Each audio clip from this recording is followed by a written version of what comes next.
నోవహు నౌకలో డైనోసార్లున్నాయా? బైబిలేమి చెబుతోంది? ఆదికాండము 6:19లో దేవుడు నోవాహుకు ఇలా చెప్పాడు. ఆదికాండము 6:19 మరియు నీతో కూడా వాటిని బ్రతికించియుంచుకొనుటకు సమస్త జీవులలో అనగా సమస్త శరీరుల యొక్క ప్రతి జాతిలో నివి రెండేసి చొప్పున నీవు ఓడలోనికి తేవలెను, వాటిలో మగదియు ఆడదియు నుండవలెను. అంటే భూమిపై ఉన్న అన్ని రకాల జంతువులు. డైనోసార్లు కూడా ఒక జంతుజాతి కాబట్టి కొంతమంది బైబిల్ పరిశోధకులు చెబుతున్నది ఏమిటంటే, డైనోసార్ల చిన్న వయసు జంటలను కూడా నౌకలోకి తీసుకుని ఉండవచ్చు, ఎందుకంటే పెద్ద జంతువులను కాదు, చిన్నవాటిని తీసుకోవడం సులభం. జలప్రలయం తర్వాత కాలక్రమంలో ఆ జాతి నశించిపోయి ఉండవచ్చు.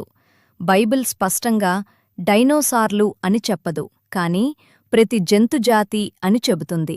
అందువల్ల నోవహు నౌకలో డైనోసార్లు ఉండే అవకాశం ఉందని నమ్ముతున్నారు.